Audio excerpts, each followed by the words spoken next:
ওকে, so আমাদের পরের পার্টটা হচ্ছে 2.5.3 investigation of assessment of sight foundation. মানে আপনার যখন ভূমিকম্প আসবে তখন আপনার বিল্ডিং এর যে সয়েলের ক্যারেক্টারিস্টিকটা কিরকম এটার উপর ডিপেন্ড করে আপনার বিল্ডিং এর সেসমিকের অ্যাকশনটা কিন্তু চেঞ্জ, মানে ইনফ্লুয়েন্স করবে আর কি। তো এটা এখানে এখন আলোচনা করা হয়েছে। So, appropriate site investigation should be carried out to identify the ground condition influencing the seismic action. মানে সাইট একটা ইনভেস্টিগেশন, অ্যাপ্রোপ্রিয়েট সাইট ইনভেস্টিগেশন করতে হবে যাতে করে আপনার গ্রাউন্ড কন্ডিশনটা জানার জন্য যেটা কিনা কিভাবে সেসমিক অ্যাকশন করতে পারে।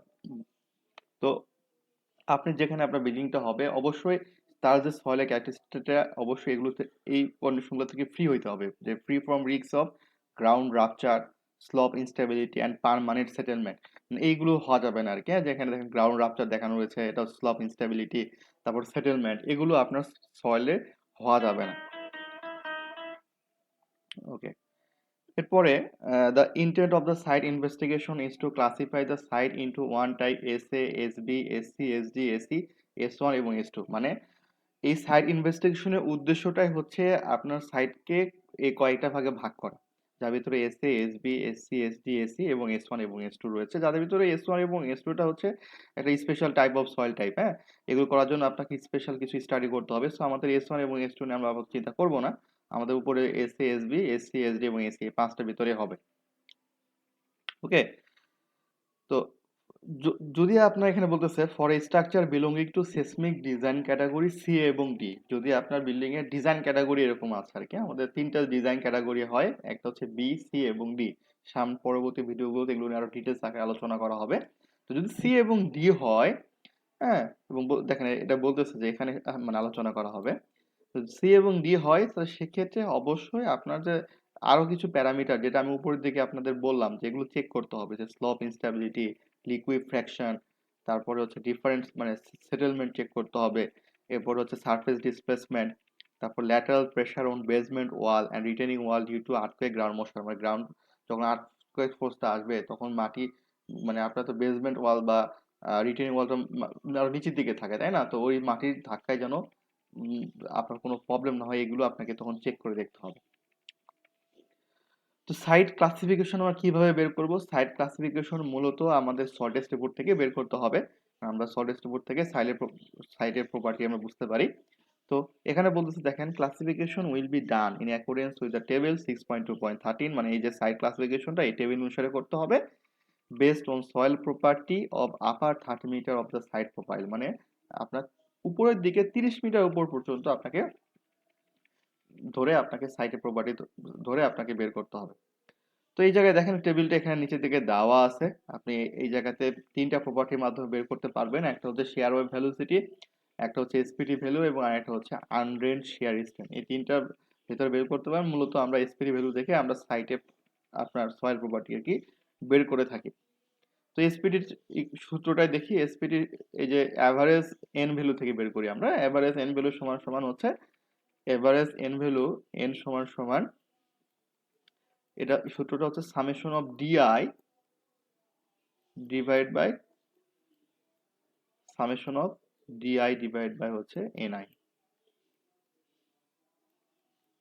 ওকে, তো ডিআইটা হচ্ছে থিকনেস অফ লেয়ার। আপনি ধরেন 5 ফিট পর পর আপনি সয়েল টেস্ট রিপোর্ট আপনার কাছে আছে, তাহলে এখানে ডিআইটা হচ্ছে 5, আর এন হচ্ছে আপনার যে আপনি এসপিটি ভ্যালু পাইছেন সেটা। তো এটাকে যদি বের করার জন্য এখানে একটা এক্সেলও আছে, আমার একটা এক্সেল ক্রিয়েট করা আছে। এক্সেলে শুধু আপনি কি করবেন, আপনি এই প্রত্যেক ধরেন আপনি 5 ফিট 10 ফিট করে এসপিটি ভ্যালু পাইছেন, আপনি প্রত্যেকটা এরকম করে থিকনেসের লেয়ারটা দিবেন যত ধরেন 100 মিটার পর্যন্ত। মূলত তারা 20টা ঘরে এখানে আছে 100 মিটার। হ্যাঁ, 20 ইন্টু 5 মানে 100। আর প্রত্যেকটার কি করবেন, আপনি এখানে এসপিটি ভ্যালু দেবেন, দেন দিলে আপনার এই জায়গাতে অ্যাভারেজ এন ভ্যালুটা এখান থেকে বের হয়ে যাবে। ঠিক আছে?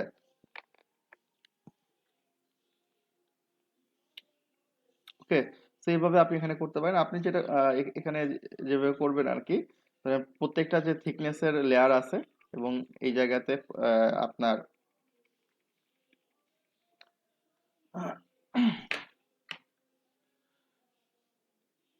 এই প্রত্যেক যে থিকনেসের লেয়ার এই ঠিক ধরেন 5 ফিট পর পর মান দেওয়া আছে, তার সামেশন অফ ডিআই কত হবে? সামেশন অফ ডিআইটা হবে 100, কারণ 20 ফিট দেওয়া আছে। আর এই যে এনআই যেটা আছে, এটাকে আপনি কি করবেন, প্রত্যেকটা ডিআই এবং এনআইটা আপনি কি করবেন, বের করবেন, মানে ডিআই ডিভাইড বাই এনআই বের করবেন, দেন এটার একটা সামেশন করবেন, দেন সামেশন অফ ডিআই বা summation of DI by NI গুলো আপনি মানটা এখান থেকে পেয়ে যাবেন।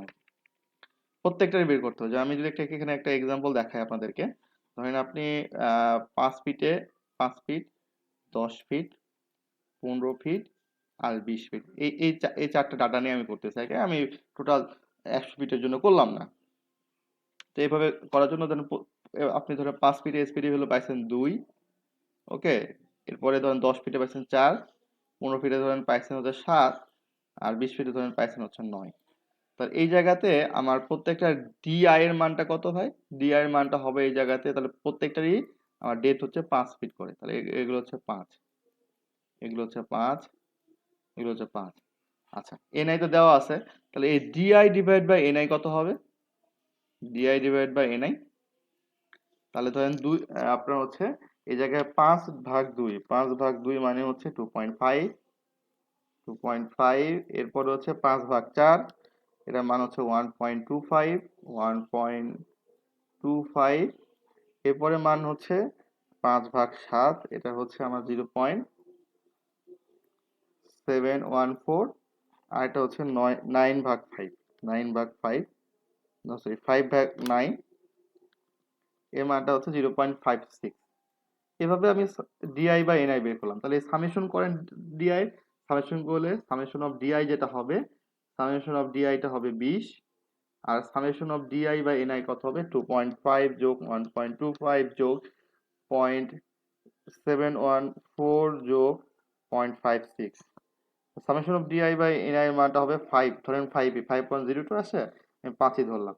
তাহলে এই জায়গাতে আমার তাহলে এই এভারেজ এন এর মান কত, এভারেজ এন সমান সমান হচ্ছে summation of DI divide by হচ্ছে summation of DI divide by NI, তাহলে এই জায়গাতে মানটা হবে হচ্ছে 20 ডিভাইড বাই 5, মানে হচ্ছে 4। ঠিক এইভাবে আপনাকে বের করতে হবে। এখানে 4 আসছে, তো আপনি যত নিচের দিকে ডাটাটা নেবেন তত মানে আরো বেশি আপনি এই মানটা পারবে আর কি। সেভাবে আপনাকে 30 মিটার মানে 100 ফিট পর্যন্ত আপনাকে মান নিতে হবে, এবং এই জায়গায় সেই এক্সেল ভাবে দেখানো আছে, আপনি এভাবে নিজেও করতে পারেন হাতে।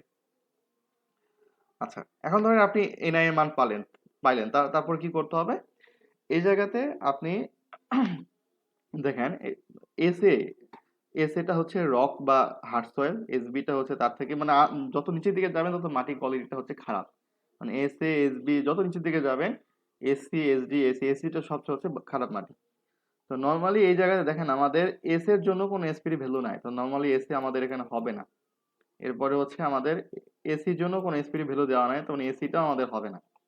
এরপরে আমাদের অ্যাভারেজ ভ্যালু দেখেন, এটা বলতেছে কি, যদি 50-এর উপরে হয় তাহলে এসবি, যদি 15 থেকে 50 হয় স্পিড এভারেজে এন এর ভ্যালু তাহলে এসসি, আর 15 নিচে হলে হচ্ছে এসডি। তাহলে আমাদের তো 50-এর উপর নর্মালি আমাদের এসপিডি ভ্যালু যায় না, তো এভারেজ ভ্যালু অবশ্যই 50-এর উপর তাহলে হওয়ার কথা কখনো হবে না, এজন্য আমাদের এসবিটাও কি আমাদের নর্মালি হবে না এখানে। তো এই জায়গাতে আমাদের তাহলে হয় এসসি বা এসডি হবে। এখন যদি আমাদের এই অ্যাভারেজ এন এর ভ্যালু 15 থেকে 50 হয় তাহলে এসসি, আর 15 নিচে হলে এসডি আপনি ধরে কাজ করবেন। তো যদি আপনার কাছে সলিড স্ট্রিপ না থাকে তখন কি করবেন, তখন আমরা নর্মালি সলিড স্ট্রিপ না থাকলে আমরা এসডি ধরে আমরা কি করি, ডিজাইন করে থাকি। আর যদি আমাদের কাছে সলিড স্ট্রিপ থাকে, অ্যাভেলেবল ডাটা থাকে, সেক্ষেত্রে আপনি ক্যালকুলেশন করে দেখতে পারেন যে আপনার এসিটা হবে কেন, কারণ সয়েলের এই প্রপার্টি কিন্তু অনেক জায়গায় ইম্পর্টেন্ট। হ্যাঁ, বিল্ডিং ইকোনমি করার জন্য বা মানে যদি আপনার ধরেন এসিটা হবে হয়তো, বাট আপনি এসি ধরেই করলেন, বাট দেখা গেলো যে আপনি হয়তো এসি ধরতে পারলে আপনার অনেক ইকোনমি করা যাবে। অথবা নেক্সট আমরা এগুলো আলাদা দেখবো আর কি, যে সয়েলের প্রপার্টির কোথায় কোথায় দরকার পড়ে। তো এই জন্য আপনি শর্ট রিপোর্ট থেকে আগে দেখবেন যে আপনার সাইট ক্লাসটা কোন ক্লাসের ভিতরে পড়ছে আর কি। হ্যাঁ, নর্মালি হয় এসসি বা এসডি ভিতরে আগে নর্মালি পড়বে আর কি।